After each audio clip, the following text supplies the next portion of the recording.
Hai semuanya, ketemu lagi masih di materi reaksi pembatas, dan ini adalah bab terakhir yaitu bab 8, di mana kita akan membahas lagi mengenai latihan-latihan soal yang mencakup reaksi pembatas.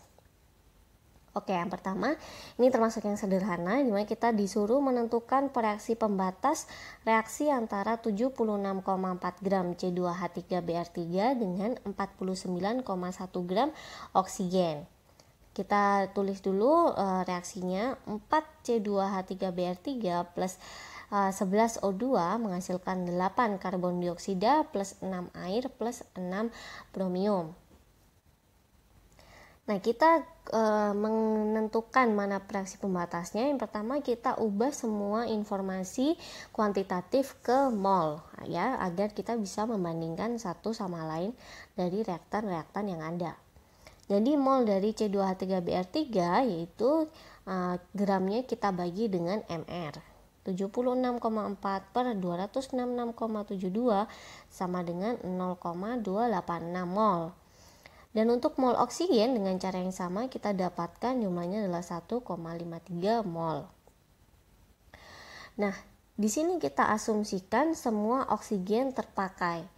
Maka seharusnya 1,53 mol kali 4/11.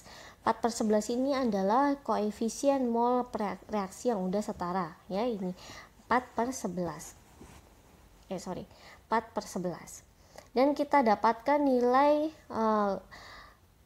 mol C2H3Br3 yang dibutuhkan untuk mengkonsumsi semua oksigen adalah 0,556 mol. Nah, di sini kita bisa lihat ternyata yang mol C2H3Br3 yang tersedia itu hanya 0,286. Sedangkan dia butuh 0,556. Artinya di sini reaksi pembatasnya adalah C2H3Br3 ini, dan oksigen di sini sebagai reagen sisa. Contoh selanjutnya adalah pembuatan etil asetat, atau kita bisa tahu itu aseton. Itu merupakan zat pelarut dalam berbagai penghilang cat kuku. Nah, dia dibuatnya dengan mereaksikan etanol dengan asam asetat, dan direaksikannya di dalam asam sulfur untuk sebagai katalis. Nah, pertanyaannya, jika etanol dan asam asetatnya sebanyak 10 mili masing-masing, berapa jumlah etil asetat yang dihasilkan? Di sini diketahui massa jenis asam asetatnya adalah 1,0492 gram per mililiter, dan massa jenis etanol adalah 0,7893 gram per mililiter. Jadi yang pertama kita lakukan adalah menulis reaksinya yang setara. Di sini etanol tambah asam asetat menjadi etil asetat plus H2O. Oke, dia udah setara kayak gini. Kemudian kita hitung mol tiap reaktan. Dan di sini kita dapatkan dengan menggunakan massa jenis, di mana massa jenisnya adalah massa per volume. Sehingga kita dapatkan mol etanol adalah massa etanol per mR etanol itu sama dengan volume kali density kali rho per mR, kan? Karena massa kan sama dengan volume kali rho. Maka kita masukkan nilainya 10 mili kali 0,7893 gram per mililiter per mR dari etanol 46,07, dan kita dapatkan nilai mol etanolnya adalah 0,171 mol.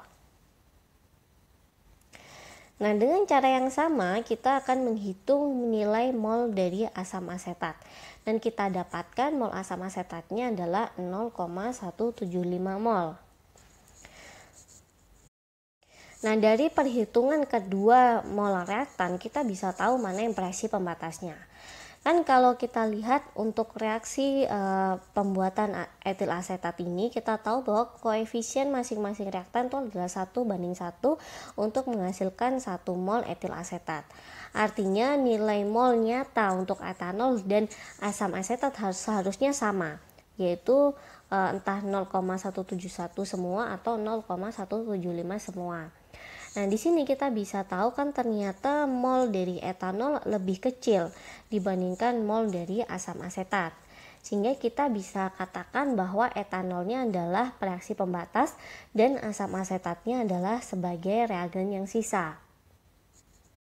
Selain itu, dari reaksi kan kita juga bisa tahu bahwa perbandingan koefisien produk yang dihasilkan juga satu. Sehingga kita bisa mencari mol dari etil asetat adalah sama dengan mol etanol, yaitu 0,171 mol. Nah, dari situ kita bisa mencari nilai massa etil asetat menggunakan mol kali mR. Dan kita dapatkan 15,1 gram. Ini adalah massa dari etil asetat yang dihasilkan. Nah, sekarang kan tapi yang ditanya adalah massa etil asetat. Jadi sebenarnya kita udah bisa berhenti sampai sini, tapi karena reaktan-reaktan yang lain menggunakan volume, maka kita konversi juga ke volumenya menggunakan rho dari etil asetat adalah 0,9003 gram per cm pangkat 3, maka volume dari etil asetat yang dihasilkan adalah 16,8 ml. Selanjutnya contoh yang terakhir adalah di sini kita akan menghitung jika 500 ml 0,17 molar K2CR2O7 dicampur dengan 250 ml 0,57 molar AgNO3, berapa massa Ag2CR2O7 yang dihasilkan?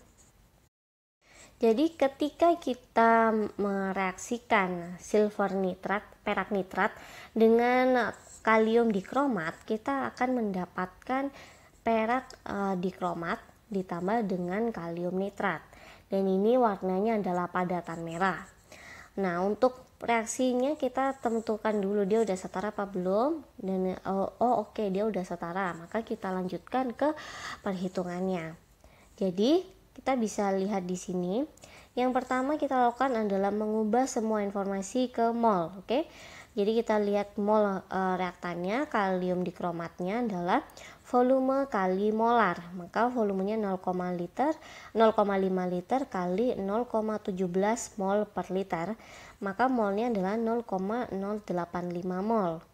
Dengan cara yang sama kita dapatkan nilai mol AgNO3 sebesar 0,14 mol. Kemudian kita bandingkan mol nyatanya dengan stoikiometri. Maka kita bisa lihat di sini bahwa K2CR2O7-nya 0,0185 mol per 1 sama dengan 0,085. Dan kalau AgNO3 kita bandingkan 0,14 per 2 yaitu 0,07. Nah, karena 0,07 ini lebih kecil dari 0,085, maka kita bisa simpulkan bahwa perak nitrat adalah reaksi pembatasnya dan kalium dikromat adalah reagen sisanya. Nah, tiap mol dari perak dikromat itu membutuhkan 2 mol dari reaksi pembatas perak nitratnya, kan, dari persamaan reaksinya. Maka dari itu mol perak dikromatnya adalah 0,07 mol tadi, ya kan. Dan kita hitung massa perak dikromat yang dihasilkan, yaitu 0,07 mol kali ml dari perak dikromat sebesar 431,72 gram per mol. Dan kita dapatkan massa perak dikromat yang dihasilkan adalah 30 gram Ag2CR2O7. Nah, sampai sini aja untuk reaksi pembatas dan juga latihan soalnya. Terima kasih telah stay tune sampai sekarang dan semoga ilmunya bermanfaat. Mohon maaf kalau ada salah ketik atau salah kata. Jangan lupa untuk klik like, share, dan subscribe channel Unacademy Indonesia karena tersedia banyak banget materi khusus buat kamu. Oke, sampai jumpa lagi di materi selanjutnya. Ciao!